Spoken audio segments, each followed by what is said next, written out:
Hello everyone, good morning all. It's me, Honey Lab. For today's video, may issue-share lang ko guys, pero hindi ko kasi na-screenshot yung nabasa ko gabi or dumaan sa wall ko. Nakikita ako. Basta parang madami na yata nakabasa ito or madami nang nakapanood ito nga balita about sa mga company nga online. Basta nakalagay lang doon sa caption nila, rider patay. Hindi ko alam kung saan siya nagra-rider o saan siya nga online company. Nabasa ko lang, parang nalungkot ako. Kasi katulad ko, tamad pumunta ng mall, tamad pumunta ng palengke. Nag-asa tayo sa mga rider eh. Kaya pag online, mas okay kasi yung online eh. Kasi hindi na tayo papila-pila doon sa mall or saan-saan tayo makabili ng mga ganong gusto natin.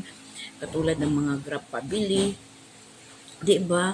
Ang ano kasi, ang saya lang dito kasi tamad talaga ay accepting myself nga tamad ako pumunta ng mga mall mula yung may online na bibenta. So may online company. Hindi ka na pumunta ng SM para lang magpila kung may sale. Ito kasi madali lang kung na yung mag-sale. Madali ka na mag-ano dahil nag-asa ka na may hati doon sa door to door talaga yung mga item na binibili mo.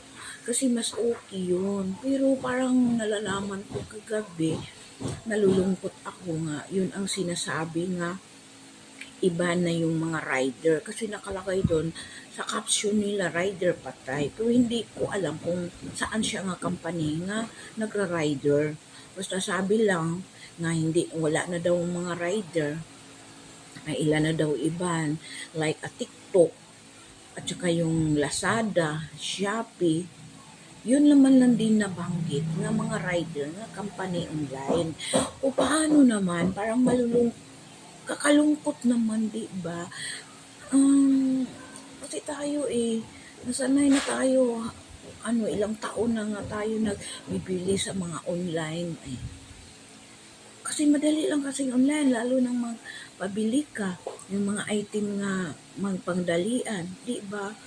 Magpabili ka rider pumunta. Pero yun lang din nga na yung mga suki natin nga rider, yung mga online nga medyo ah, malakas. Paano ko gabi, parang nalungkot, parang bumili na ako agad-agad, parang wala ng rider. Kasi binanggit nila doon TikTok, Lazada, Shopee. Siyempre, yung TikTok, GNT yun.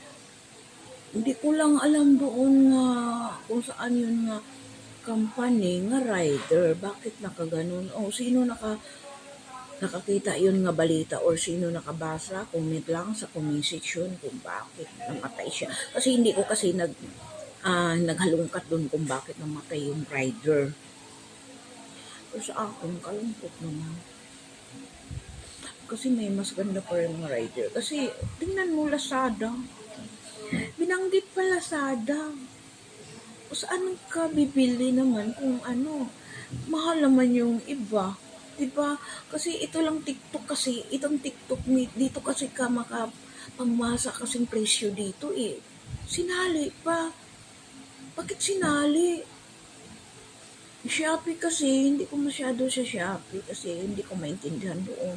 Dito ako sa TikTok eh. Kasi nag-affiliate din ako dito sa TikTok.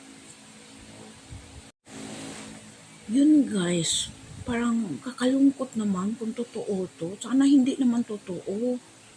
Malungkot talaga ako. Lungkot. Di ba hindi yun hindi naman yun biro. Di lang po na kung bakit namatay yung rider. Kung saan doon sa tatlong nga binanggit doon sa nagbalita. Hindi naman yun gibalita. Doon talaga nagmi-meeting talaga sila. Kasi iba na daw yung mga rider, yung nabanggit nila. Parang ang kalungkot naman. Sino ba dyan, dumaan sa wall ninyo nga, yung balita nga na napanood ko na binanggit nila yung tatlong company. Loko gabi nag-order ako kasi baka hindi na, yun pa man gusto ko kasi 'di ba yun ang trending. So, in-order ko na kasi ito, wala akong pera. Kasi wala akong pera. Yung pera ko, kulang pa yung 20 pesos. Kasi yung dalawang in-order ko na lang kasi baka hindi ko kasi yun makita sa sa mall. Alam, pumunta pa ka ng mall, tapos dalawa lang item. So, gina-order ko na lang. Kahit yung dalawang item, 175. Mm. 175, tapos kulang kong 20. Hindi, kulang kong 15 pesos. So, in-order ko na lang. Uy, sana hindi naman totoo. Uy, huwag naman. Ba't sinali pa yung mga like TikTok? Baka alam din yung Shopee. Bunny. Hindi naman ako nag-order sa Shopee TikTok kasi ko. Kaya nag-affiliate kasi ako. Ginutom ako sa balita. Yan. Ginutom ko. Kagabi ko, ganun ako. Bakit? Yan yun ang iniusisa din kung bakit. Bakit namatay yung rider?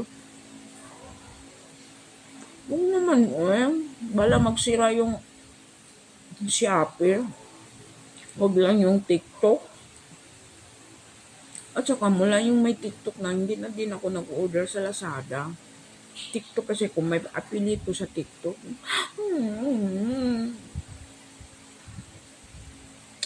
Ano ko? Wala na tayong rider. Huwag naman. Please, huwag naman. Hindi ko din na kung bakit namatay yung rider, kung anong hindi na deliveran niya, bakit siya namatay. Hindi ko na kasi asukisa. So guys, kung sino nakapanood niyan, dumaan sa wall ninyo. Comment lang sa comment section guys kung bakit. So, thank you for watching. God bless.